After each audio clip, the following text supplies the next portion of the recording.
오늘 말씀의 제목은 사명에 충성하십시오입니다. 여러분은 사명하면 무엇을 떠올리십니까? 교회에서 내가 무슨 역할로 봉사할까를 떠올리십니까? 교사로서, 성가대로서, 또는 교역자로서 어떤 직분을 받아 그것을 감당하는 것을 사명이라고 생각하십니까?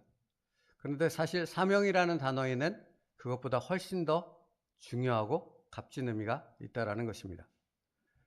우리가 어떤 직분을 받아, 그러니까 지금 말씀드린 교사, 성가대, 교역자 이런 직분을 넘어선 그리스도인이라면 누구에게나 해당된 공통된 아주 중요한 사명이 있다라는 말씀입니다. 오늘은 그것에 대한 말씀입니다.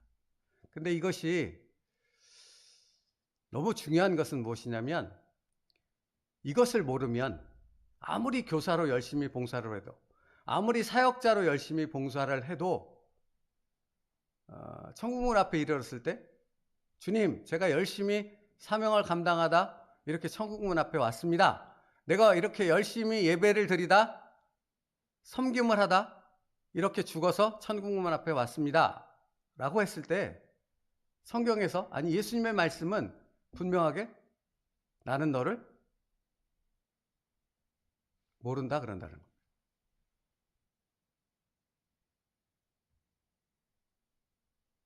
이게 사실은 여러분 되게 당황스러운 얘기 아닙니까?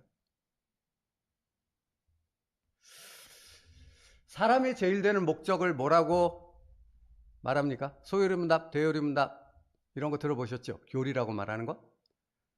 거기에 가장 첫 번째 나오는 것이 사람의 제일 되는 목적이 무엇입니까? 라는 질문으로 시작합니다. 사람의 제일 되는 목적이 무엇입니까? 하나님을 영화롭게 하고 하나님을 기뻐하는 것이다 라고 말합니다. 그러면 여러분 여기서 우리는 질문이 있어야 된다고요. 하나님을 영화롭게 하는 게 사람의 제일 되는 목적. 다시 말하면 창조의 목적, 구원의 목적이 하나님을 영화롭게 하는 거래요. 하나님을 기뻐하고 즐거워하는 거래요. 그러면 그것이 무엇이냐라는 질문이 있어야 되는 거죠. 하나님을 영화롭게 하는 것이 무엇이겠습니까?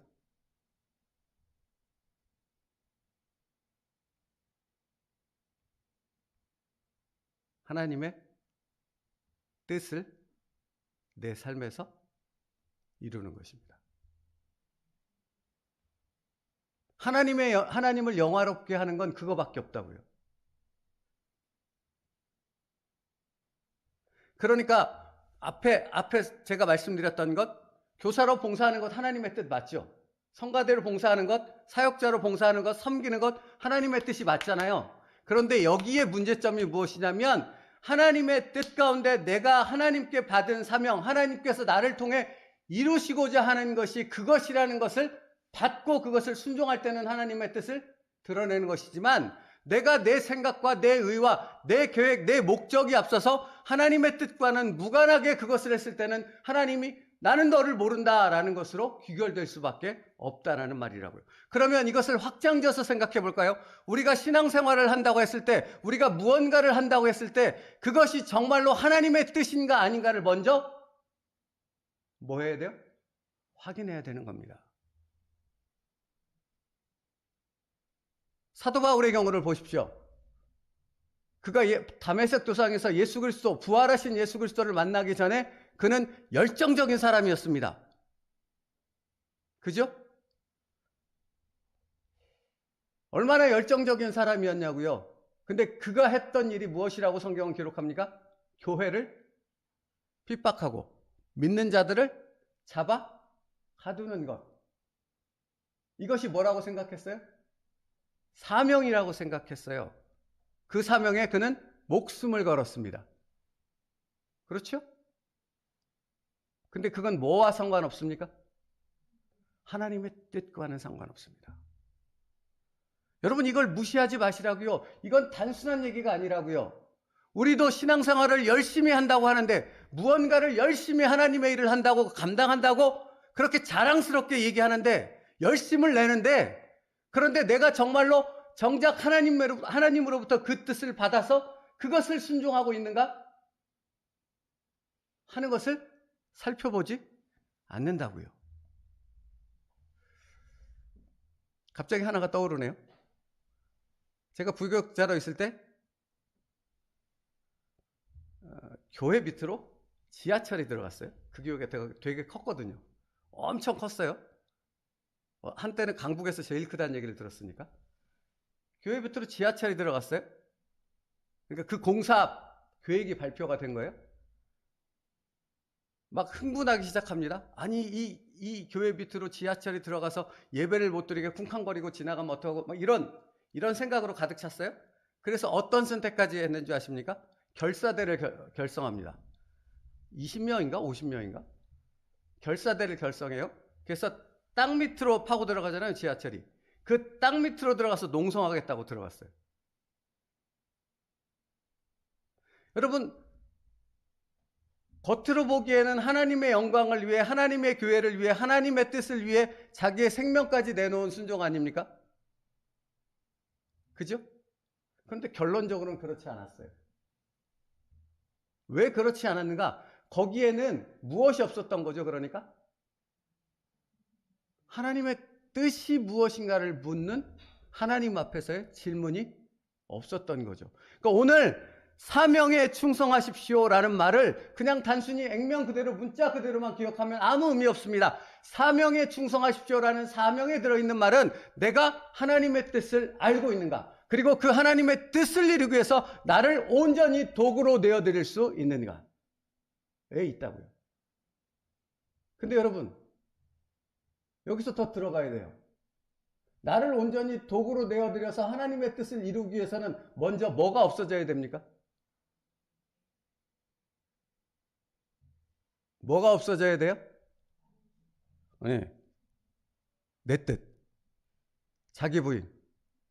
내 뜻이 안 없어지면 하나님의 뜻을 이루는 도구로 나를 내어드릴 수 있어요? 없어요? 없어요. 내 뜻을 가지고 하나님의 뜻을 이루겠다 들어가면 이것은 반드시 뭘 이루겠습니까? 끊임없이 충돌을 일으켜요. 그래서 내가 온전히 하나님의 도구로서 나의 삶을 내어드릴 수 있는 순종으로 나아갈 수가 없게 되는 겁니다.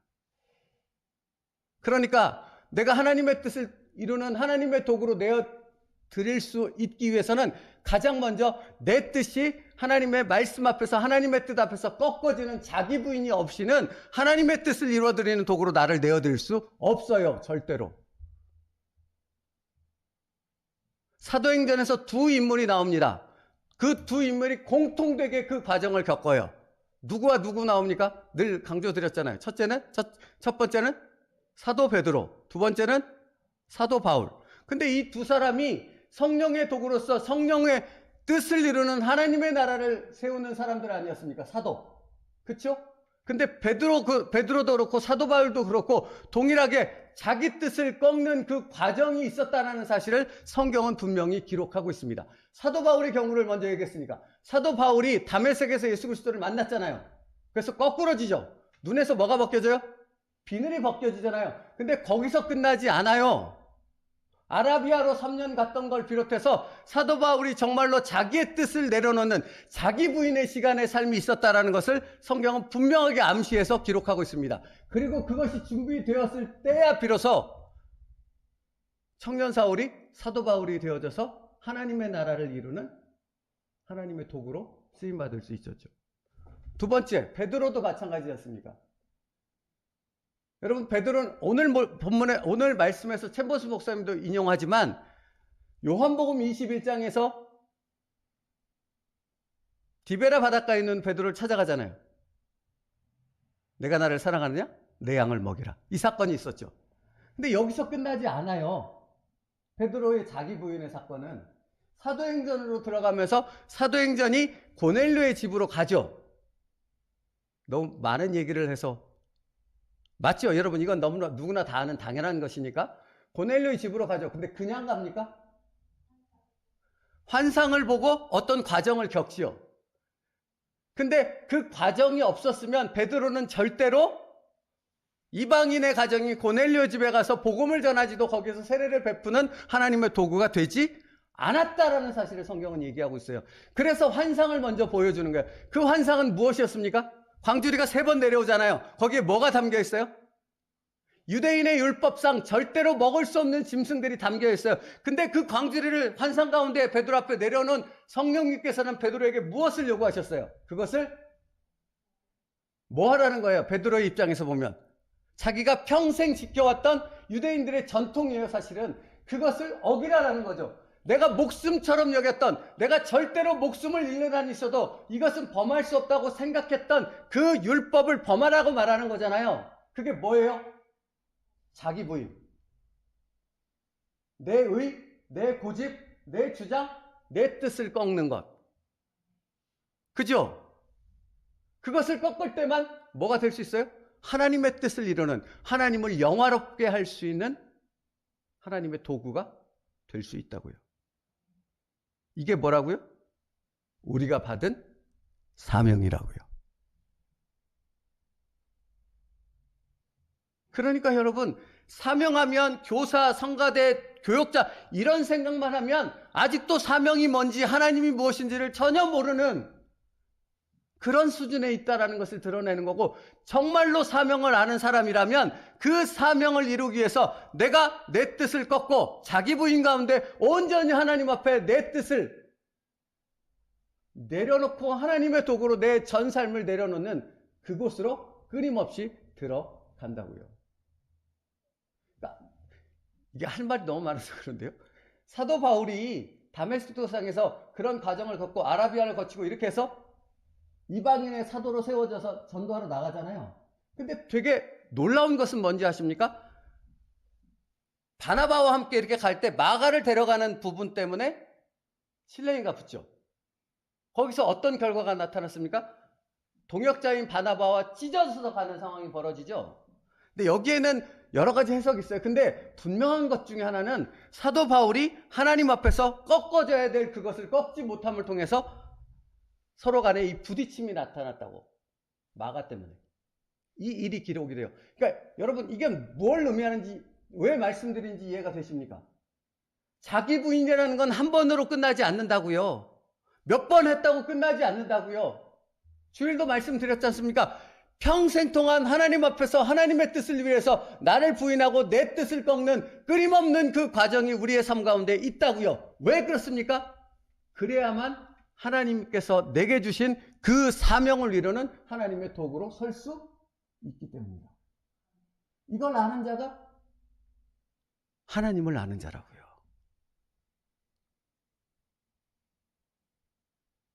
그러니까 여러분, 끊임없이 우리의 삶 가운데서는 내 고집을, 내 주장을 꺾는 그 일들이 끊임없이 휘몰아 닥쳐요.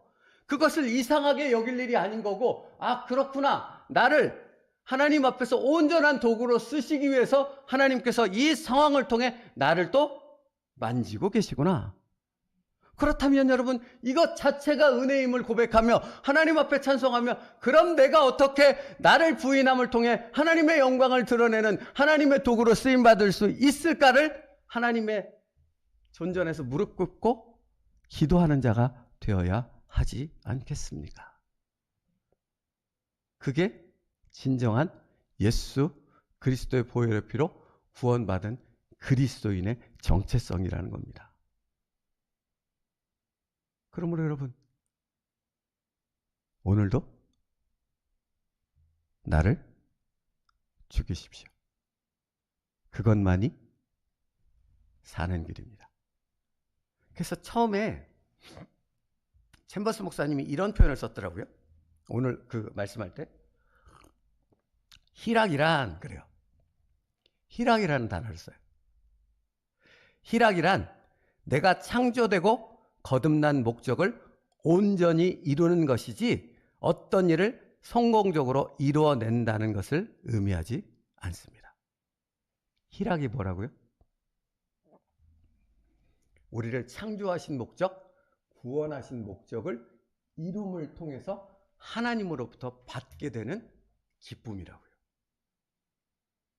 그러니까 여러분, 그리스도인이라면 당신이 정말로 예수 그리스도의 보혈의 피로 구원받은 그리스도인이라면 당신의 삶 속에서 당신 자신의 고집과 주장을 꺾는 그 상황 속에서 하나님을 찬양하게 되는 놀라운 은혜 속으로 들어가게 될 때 성경에 나오는 희락이라는 단어의 의미를 비로소 깨달을 수 있게 되는 거죠.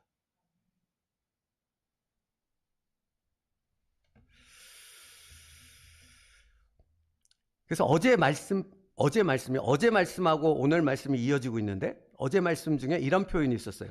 그러나 일단 예수 그리스도로부터 사명을 받게 되면 하나님께서 원하시는 바가 언제나 우리의 기억 속에 있으면서 우리를 찌르는 막대기가 됩니다. 여러분, 이 말이 사실은 그러니까 이 챔버스 목사님의 이 놀라운 그 표현력을 제가 늘 감탄하다고 말씀드리잖아요. 그러니까 여러분, 하나님의 사명을 받게 됐는데 하나님의 뜻이 여기 들어왔는데 그게 뭐가 된다고요? 나를 찌르는 막대기가 된대요. 이게 정상이라고, 이게 비정상이 아니고.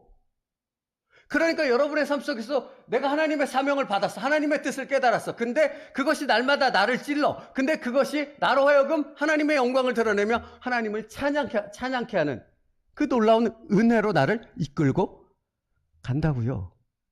이걸 아시냐고요? 이걸 아는 자가 진정한 그리스도인이라고요. 그가 정말로 하나님을 아는 자, 창조의 목적이 무엇인가를 제대로 아는 자라고요. 그래서 그 다음에 이어지는 말이 뭐냐면 우리를 찌르는 막대기가 됩니다. 그러면 더 이상 주님을 위해 상식을 기반으로 일할 수 없게 됩니다.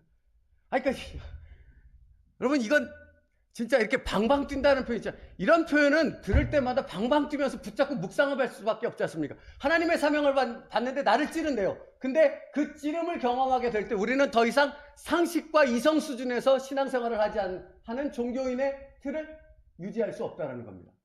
상식과 이성과 경험을 벗어난 나로서는 감히 상상할 수 없는 하나님의 뜻 앞에 나를 도구로 내어드리는 하나님의 놀라운 그 은혜 안에서만 누릴 수 있는 그 영적 세계로 들어가게 된다는 거거든요. 이게 무슨 말인지 아시겠냐고요.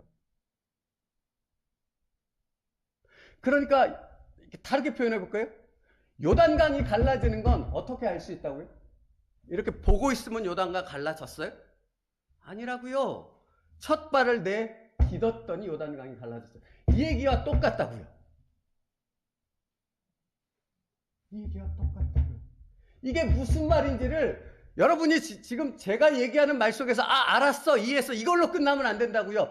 이게 무슨 말인지를 정말로 알려면 여러분의 삶 가운데 오늘 말씀하는 것처럼 내 고집과 내 주장을 꺾고 자기 부인 가운데 들어가서 하나님의 뜻을 이루는 온전한 도구로 나를 내어드렸을 때 그때 비로소 이 말씀이 무엇인가를 나는 내 삶 속에서 그렇구나 하고 이렇게 땅을 치면서 그 희락을 누리게 되는 그 그리스도인의 기쁨, 구원의 감격을 누리는 자가 될 수 있다고요. 우리 세움누리교회는 그것을 위해서 세워졌다고요. 그러니까 제가 말씀드리지 않습니까? 거기엔 타협이 없다고. 이것을 잃게 되면 뭐를 잃어요? 창조의 목적과 구원받은 목적 자체를 상실하게 되는데 도대체 교회가 왜 필요하고 공동체가 무슨 의미가 있냐고요. 이것을 깨닫게 하기 위해서 타협할 수 있는 것은 없다고요. 이것을 위해서 하나님의 말씀을 전해야 되고 이것을 위해서 공동체의 훈련이 필요하다면 못할 것이 없다고요. 여러분, 그 길을 가자고요. 당연히 가야 한다고요. 내가 하나님의 창조물임을 믿는다면, 내가 예수 그리스도의 십자가 보혈의 피로 구원받았음을 믿는다면 그 믿음은 반드시 그 길을 걸어가게 돼 있다고요. 자기 부인의 과정을 거침으로. 그래서 여러분, 챔버스 목사님이 제가 그 요한복음 21장 말씀, 내가 나를 사랑하느냐? 그렇다면 나를 먹이라. 우리에게는 주님을 섬김에 있어서 선택이 있어요, 없어요? 제가 말씀드렸잖아요. 종교인들은 순종과 불순종의 선택지가 있다고. 종교인들은 정말로 구원받은 그리스도인은 선택이 없다고. 나는 어디에 속했습니까? 여러분만 아시는 거죠? 나는 어디에 속했냐고요? 날마다 선택하고 계십니까? 나는 그리스도인이 아니라는 얘기밖엔 더 되겠습니까? 근데 오로지 한 가지, 내 삶 가운데서 하나님의 뜻, 하나님의 사명을 이루는 것. 나는 그 길만을 가겠다고 결단하는 것. 그런 사도 바울이 되도록, 그런 사도 베드로가 되도록 주님은 그들을 이끄셨다. 내 안에 예수의 생명이 있다면 예수님은 반드시, 성령님은 반드시 나를 그 길로 인도하신다는 확정을 그들을 통해, 성경을 통해 우리에게 알려주고 있는 것이죠. 말씀 마치겠습니다. 사실 뒤에 더 묵상해야 될 표현들이 참 많아요. 여러분 그 말을 묵상하길 바라고, 오늘 기억해야 될 한 가지는 이것입니다. 우리가 받은, 종교인으로서 받은 사명 말고요, 그리스도인으로서 받은 사명은 딱 한 가지뿐이라고 말씀드렸습니다. 그 한 가지는 무엇입니까? 내 일상의 삶 가운데서 하나님의 뜻을 이루는 도구로 나를 내어 드리는 것.